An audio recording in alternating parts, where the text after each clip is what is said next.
Hello， 大家好啊，又係我啊，大家嘅斯文仔。中山樓價跌咗，仲會唔會繼續跌呢？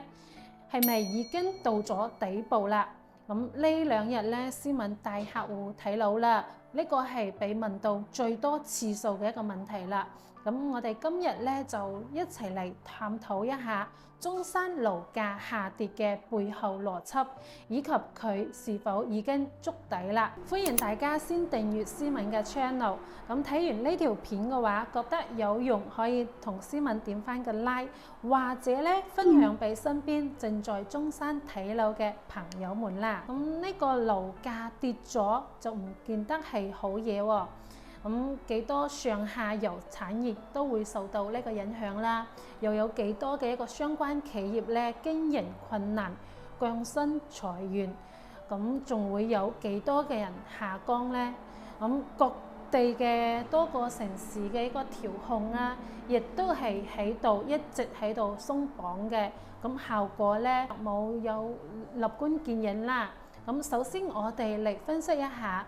導致呢個樓價下跌嘅幾個主要原因。咁第一個咧就係呢個經濟嘅一個週期影響啦。咁經濟方面咧，肯定係有佢自然嘅一個週期嘅。咁呢個房地產市場咧，亦都係唔例外嘅喎。咁喺呢個經濟嘅一個擴張期嘅話咧，樓價咧往往係上升嘅，喺度升價，喺度漲價嘅。咁而喺呢個經濟衰退嘅時期咧，咁樓價嘅話咧，肯定咧就有可能咧係喺度下跌嘅。咁而家大家都知道，而家呢個經濟嘅一個調整週期，疊加咗呢個房地產嘅一個調整週期啦。咁供需關係嘅一個變化咧，係隨住呢個人口結構嘅變化同埋城市化嘅一個進程咧喺度推進嘅。咁呢個房地產市場嘅一個供需關係咧，亦都係喺度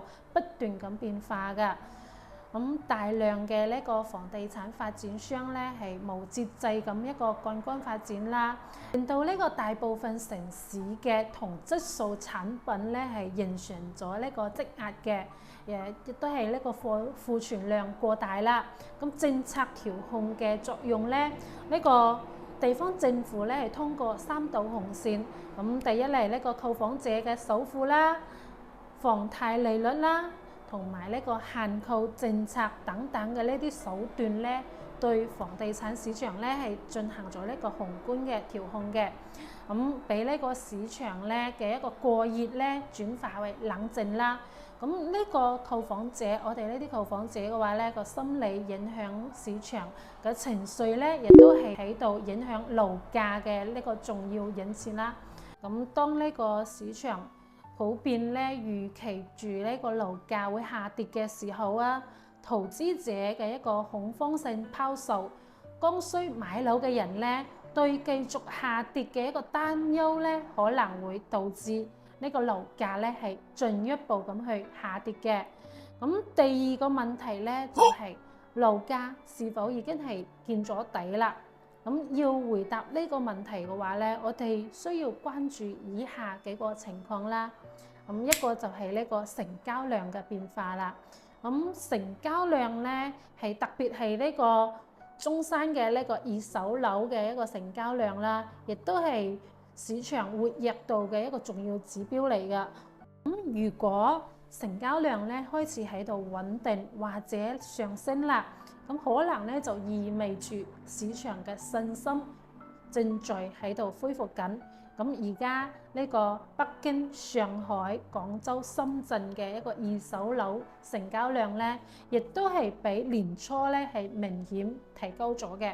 咁中山嘅二手樓成交量咧，亦都係比年初咧係要多咗嘅。地方政府是否會出台新嘅一個刺激政策，或者放鬆現有嘅一個調控措施啦？咁呢啲咧亦都係有可能對樓價產生影響嘅。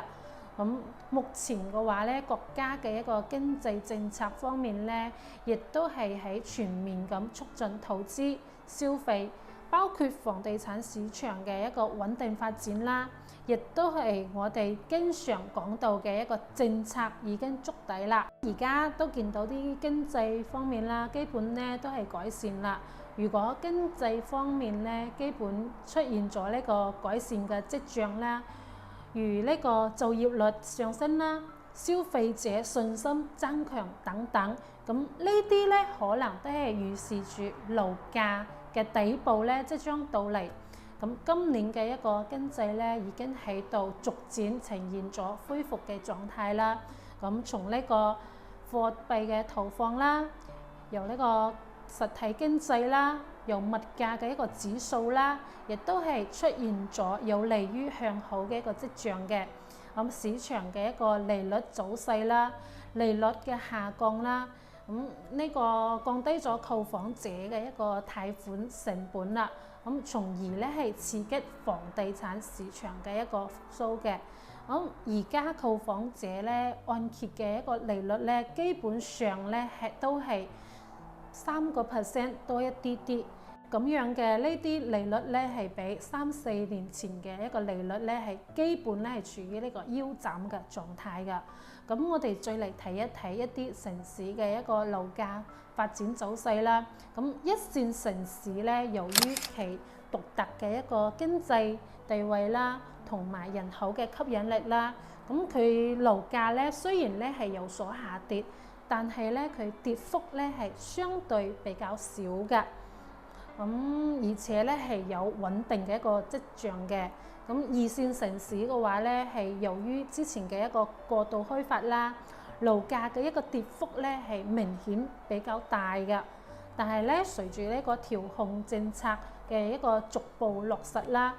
市場咧係開始出現回暖嘅跡象㗎啦。